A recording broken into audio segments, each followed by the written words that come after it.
letter that they received. And since they couldn't follow Paul on Instagram, they needed an update on his situation because he's in prison, I believe in Rome, but he may have been in Caesarea, but wherever he was, they wondered, is he getting out? And so when the letter came from Paul, you can almost hear them knocking on Lydia's door. She's the one who God used to start the church in Philippi many years earlier, and gathering Lydia and maybe gathering the guard that kept Rome. The first time that Paul came to Philippi, he was put in prison and chained up too. Now he's chained up in a different place, but it's nothing new to him. He's used to this. This isn't the first time that he's been in an uncertain situation. And so he just knows what to do. And when they open the letter, I can almost hear them wanting to know, is he getting out? Because we need him. Because he's essential to the movement called Christianity. Because he's the most brilliant mind we have. Because he's the one who can take the gospel to the Gentile world. I mean, he's the one who can break it down so people can understand it. He's the one who can debate the scholars. Is he getting out of prison? Should we get the Welcome Home from Prison committee ready for Paul? Is he coming to see us? And Paul does something really interesting. He starts off in verse 12, and he says, I want to tell you about what happened to me. And then he doesn't say anything about what happened to him. Because he's old. That's what I thought. I thought he's old. He's lost his way. Just, one too many in the head, Oh my gosh. He's been through a lot. Give him a break. But what I realized, and this is what I wanted to teach on tonight, is that Paul is illustrating two dynamics of faith. And the first one is that the event is not as important as the interpretation. Let me show you. I think this is going to help you. Because Paul's like, I want you to know, brothers and sisters, about what happened to me. It actually served to advance the gospel. He doesn't say how the prison food tastes. He doesn't say how his cell is or how he's being treated. He doesn't really describe the detail about his trial or ask him to circulate a petition so he can get out soon. It seems like Paul is less concerned about God changing his situation, and he's more concerned about what God is doing inside of him. Oof. And a lot of times I've noticed that my prayers and my desires are more about God change my situation than God change me. And there is someone here tonight, I bet there's two or three, who have been asking God to change your situation. And maybe he will. And many times he does. But just in case he doesn't, I came with an encouraging word for you. Yes, you. You in the weird relationship. Yeah. You in the season where you feel so stuck. You in the thing that you're going home to that you wish you weren't going home to. You that are getting on an airplane tomorrow and you wish you could stay at Hillsong conference until 2019. You who are going home to situations that you've been asking God to change. The only thing I want to point out in this passage is that you are not a hostage to your situation. I'm going to preach this till you believe it. I'm going to preach this until you are absolutely convinced, because if anybody could have seen himself as a hostage, it's Paul. He's falsely imprisoned, falsely accused. He has no trial date set, and it's not fair, and it's not right, and there's so much he doesn't know about the outcome. But Paul's faith is not in the outcome. Paul's faith is in the God who is faithful in the process, no matter the outcome. He says something really cool. He says, I want you to know that while I'm in this prison, the gospel is still going forward. He says, actually, what's happening to me, and this might be true of you, what's happening to me that I wish wasn't happening, that I didn't ask for, that I did not choose. How many of you are going through something right now that you did not choose to go through? Paul said, I didn't choose it, but if God doesn't change it, I'm going to let him use it for his glory. So don't even worry about me, because actually, while I'm in this prison, the gospel is making progress. And he uses an interesting word. He says it's advancing. But the original word that he uses doesn't mean that it's moving forward, freely flowing. It means that it is making progress despite severe opposition or extreme blows. What's happening to me is actually producing something far greater in me. And the devil always wants to hide your progress so that you lose your courage. But sometimes the moments when you feel it the least is when it's building the most. Paul said, I'm not a hostage. I'm not chained to these Roman guards.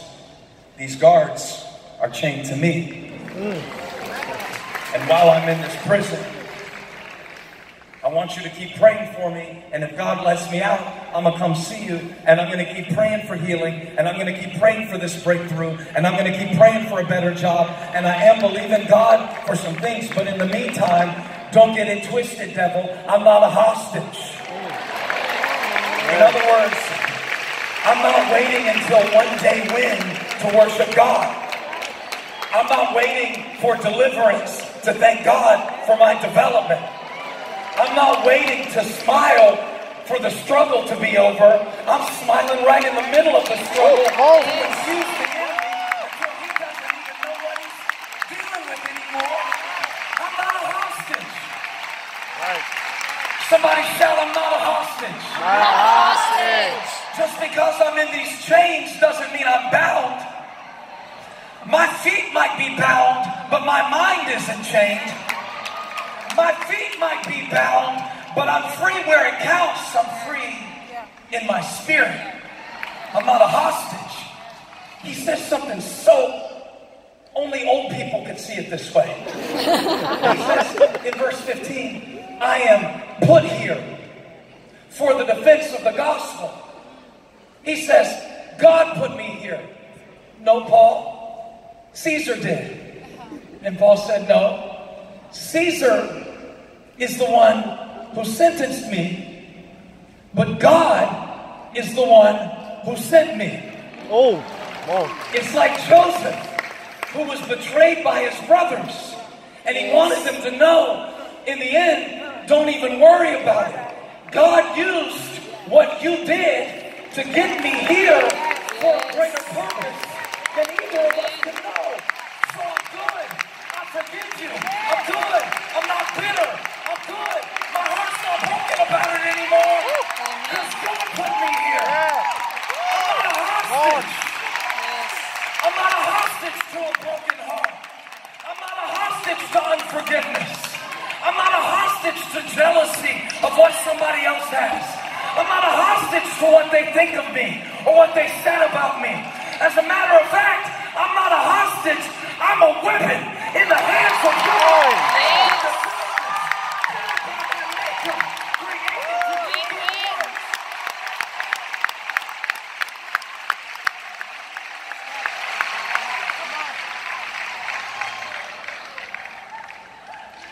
So that's what he's saying.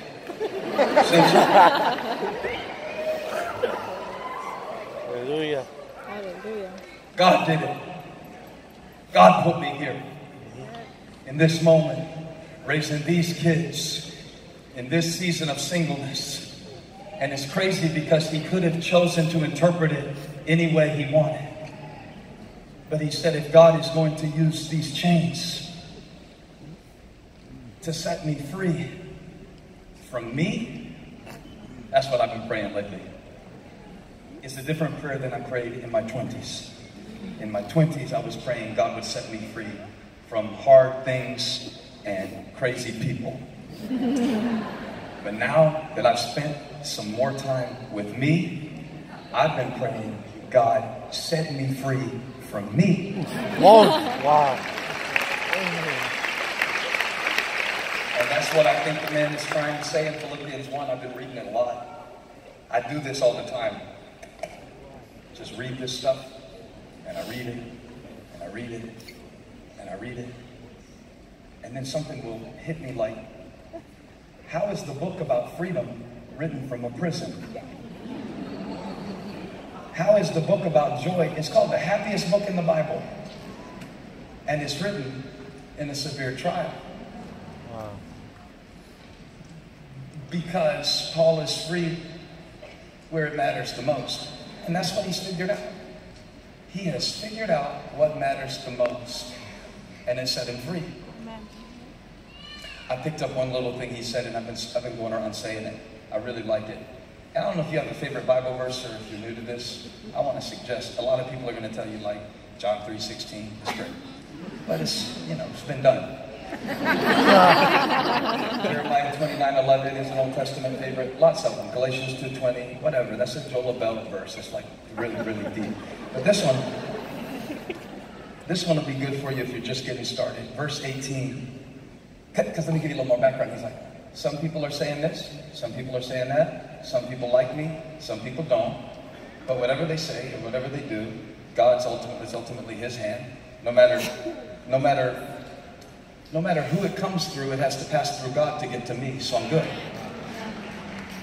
Good here. Oh, I was going to tell you about one thing before I give you this verse. I was going to tell you about this old lady who was like, she was in a desperate situation and needed food, and she was praying for food. And her neighbor was an atheist, and he would laugh at her because she'd be outside singing, and he knew that she was very poor and that she didn't have any food, and she believed in God, and he just thought that was so paradoxical and ironic that she would believe in a God who couldn't provide for her, but she'd be walking around her yard singing, I got a feeling everything's gonna be alright. Oh, I got a feeling. Come on, Pastor. Everything's gonna be alright. Oh, I got a feeling. Everything's gonna be alright. Be alright. Be alright. All right. Stop it, man. So one day, Oh.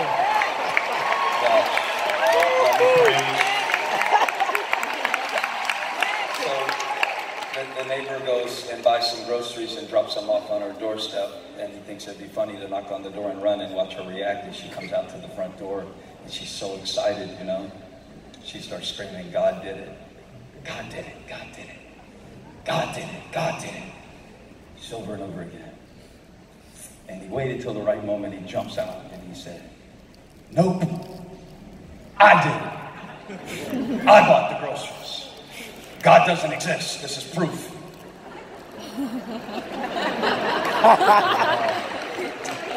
She was kind of resilient, so she was like, God did it.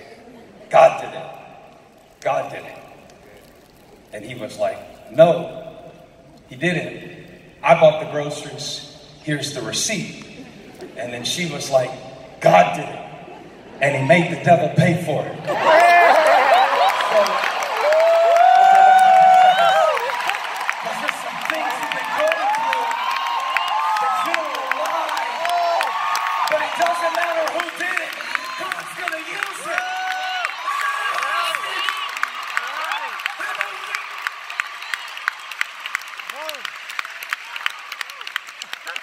And all things work together for the good.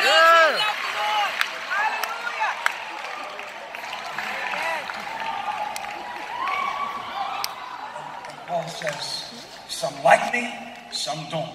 Some are for me, some are against me. But I found out if everybody likes you, you're not doing it right. That's for the pastors.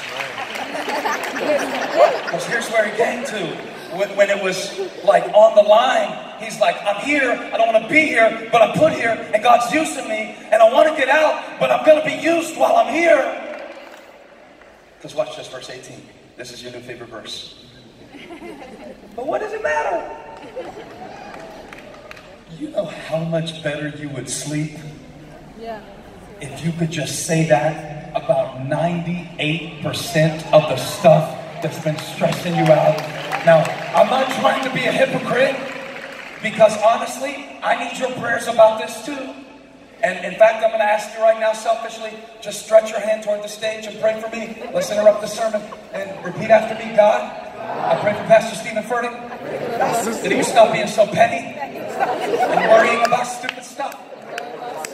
Now put your hand on the person on either side of you, both of their shoulders, both on either side, and say, God, I pray for my brother or sister, that they would stop losing sleep over stuff that won't matter in a week. And God, I pray they'd stop trying to impress people who didn't die for them.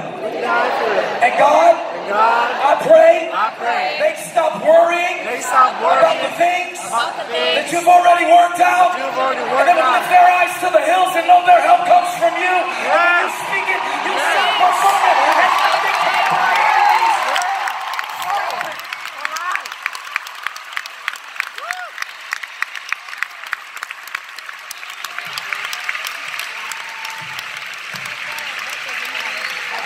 Paul is on it now. He's like, I'm put here. God didn't chain me, but God is going to use this situation. Yes. He can and he will, but even if he doesn't, I'm here. I'm here. I choose.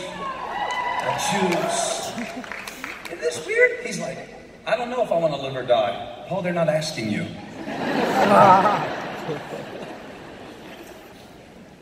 He's got a choice, even though he doesn't have control. He's still got a choice.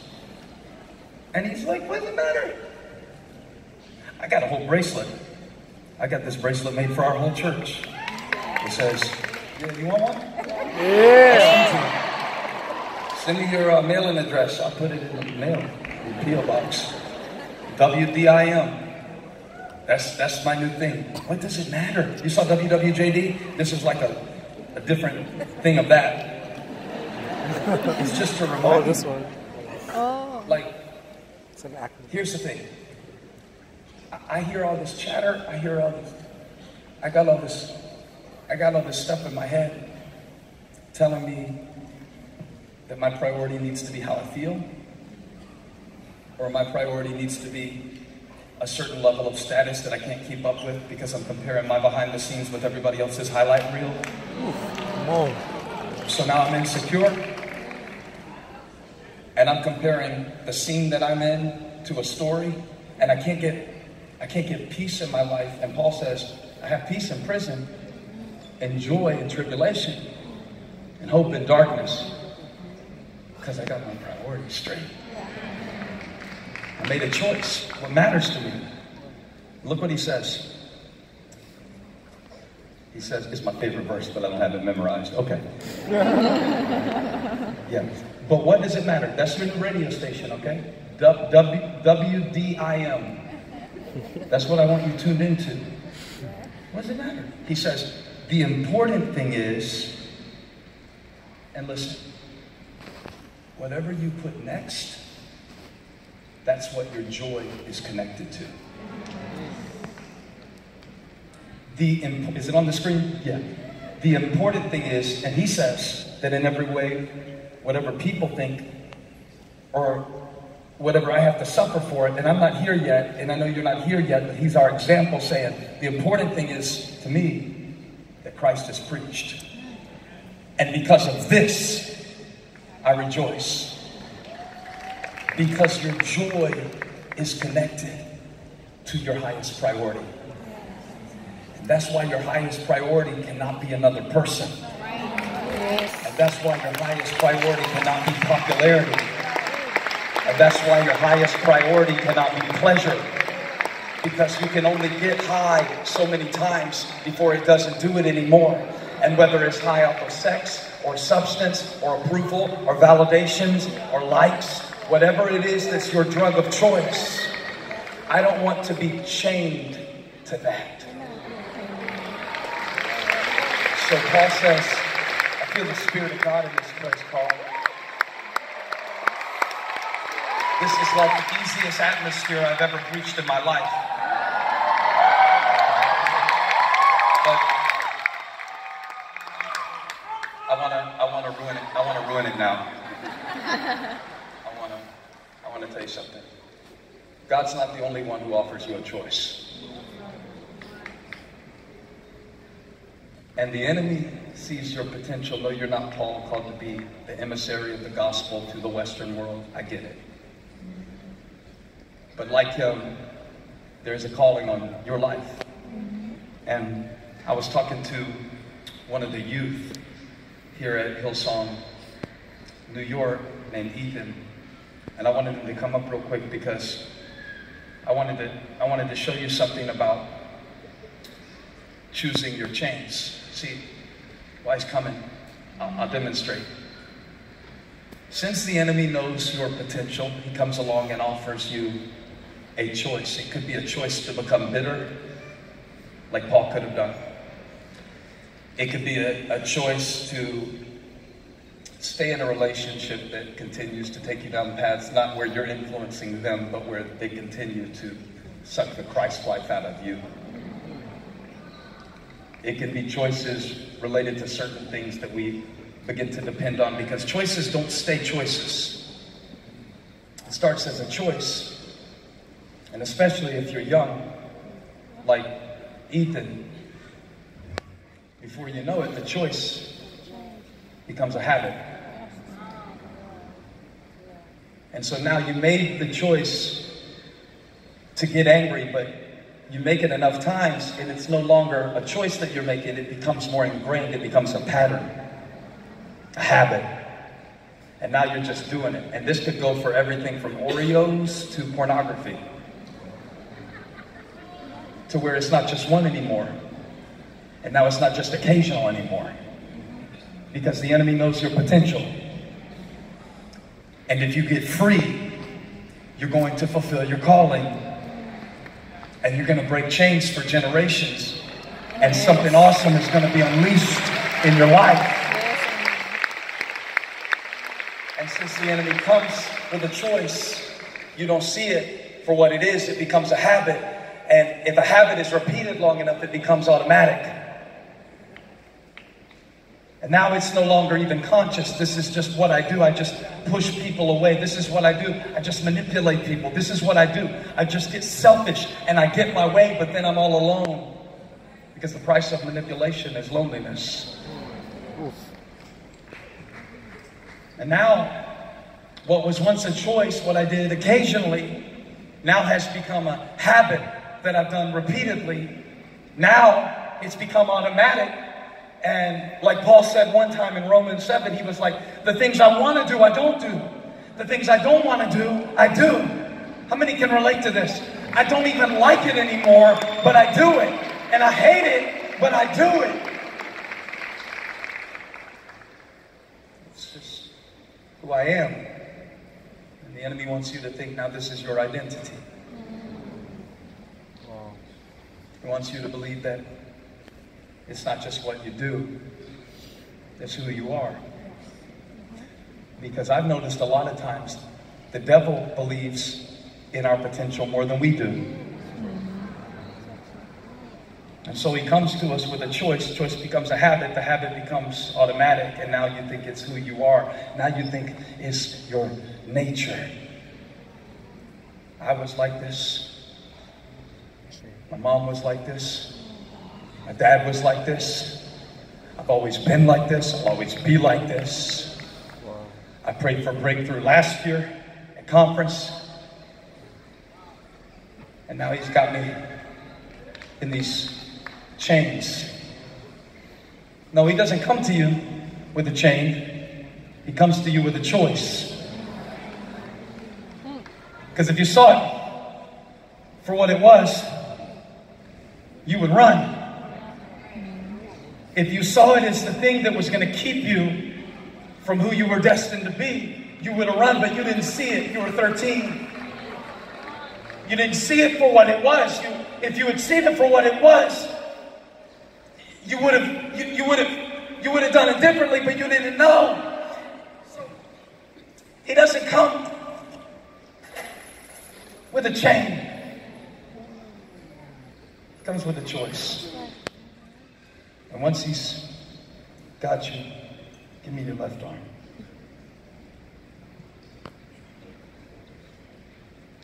Choice became a habit. Now it's automatic. Preach it right to somebody, and they feel shackled and ashamed, frustrated, like I feel. This illustration.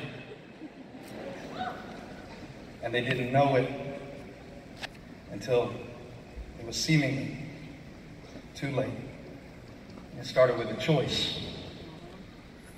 And now it feels like chains. So now Ethan started with a choice, turned into a habit, became automatic, thought it was who he was. And now later in life he tries to pursue Christ, but no.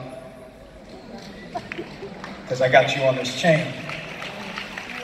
And now he gets married and he wants to love his wife, but if he made a choice that became a habit, that became automatic, that he thinks it's who he is, but he's convinced it's his nature, if he's allowed that shame to placate his soul, he'll try to be intimate with a woman, but the moment he does and love a woman, the enemy says, no, I got you in this chain. And maybe God has a calling on his life for business, or NASA. He's wearing a NASA shirt. Maybe he's going to be an astronaut. I don't know about Ethan. I just met him 45 minutes ago. He looked smart with his glasses, but he was going to do something great. And so now he's going to do something great, and the enemy's got him on this chain. But the sad thing is, if you think this is a young and free message, you haven't been listening. Because so many people in this room tonight, and this is why I had to get here to preach to you, the devil has been dragging you around like this for decades. Chained to mindsets. And every once in a while, you go to make a break for it.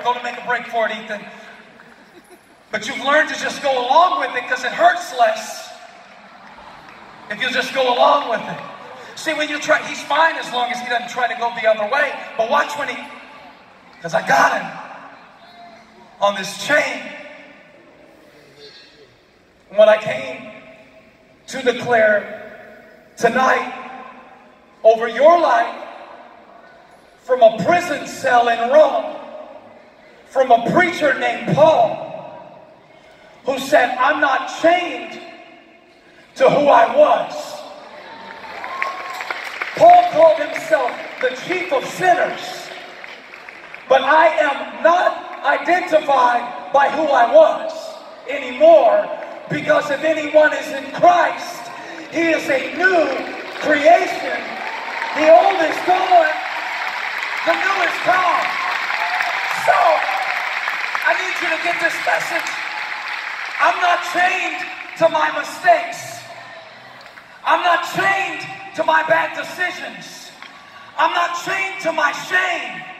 I'm not chained to what people think I am who've known me for 43 years.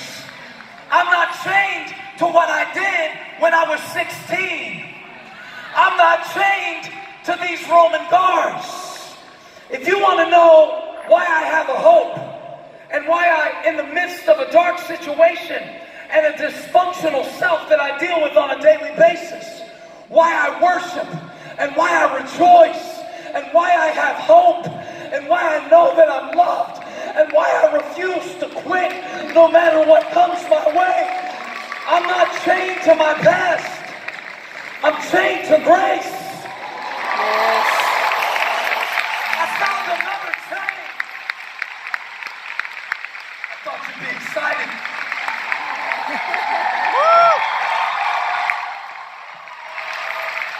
Because Paul said, I have found something than my shame, my sin, my circumstances. I've spent enough time letting the devil take me up and down and up and down with what I feel. When I found Christ, I found a love that will not let me go. Let me tell you something, Ethan. On behalf of everybody who came in here tonight changed, this grace will not let you go, even if you want to. Try to get away.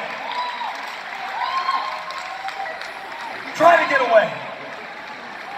Come on, Ethan, I lift, man. Try to get away. Try to get away. Try to get away.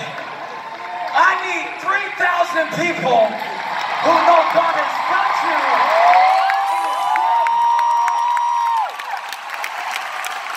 There's another chain. It's called grace. My hope is built on nothing less.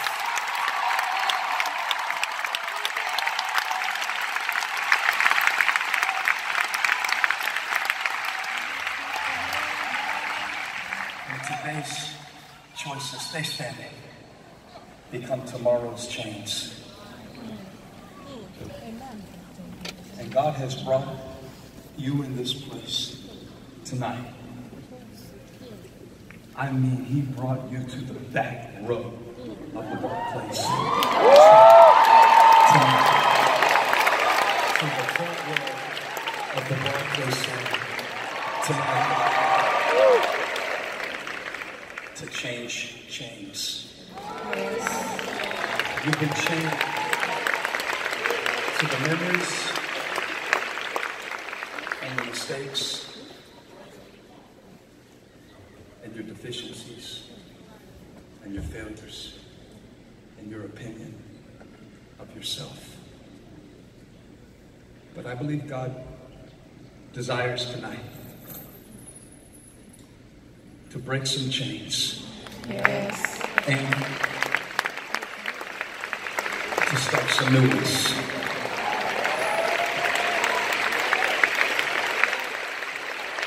To start something new.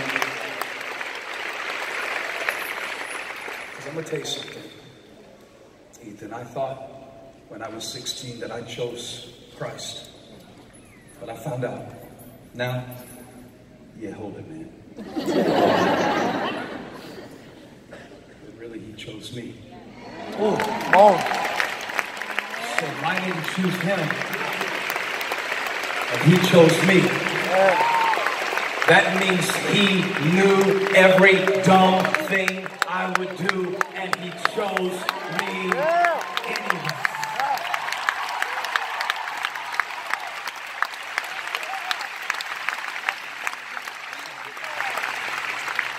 I just want you to stand tonight and make a choice. You know, I'm making the choice tonight to trust God.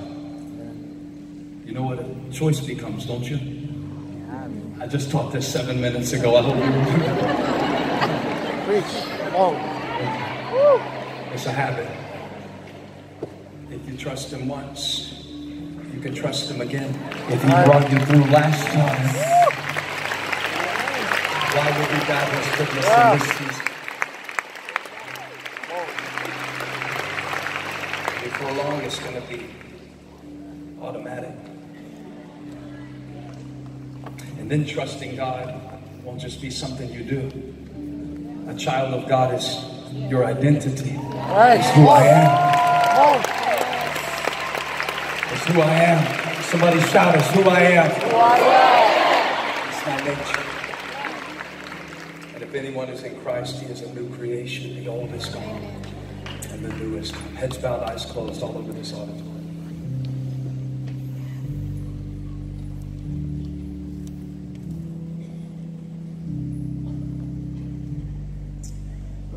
To the man or the woman who has been dragged around by feelings of unworthiness or by the sensation that you will never be enough, I come bearing good news tonight. You don't have to be enough. Christ is in you. He is. And in a world that offers endless fixes with no contentment, tonight I offer you the opportunity to be truly free. Of course, this doesn't mean you'll be free from pain. Of course, this doesn't mean you'll be free from struggle. Of course, this doesn't mean you'll be free from everything that you were dealing with right when you came in. But to be free, indeed, means to be free from the need to live up to a standard that you could never meet. It means that you become what you've been all along, a beloved child of God. Yes.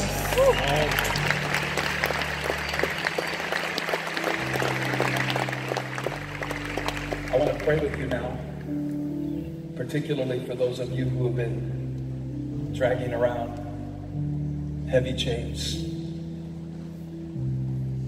Every addiction imaginable would be represented in a room this size. Every regret imaginable would be represented in a room this size. But there's nothing greater than the grace of God.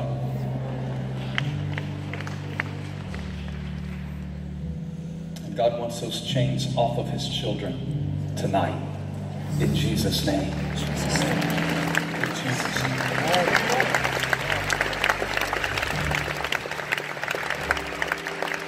Right where you are, I want to pray for you if you've been in a situation lately and you've been asking God,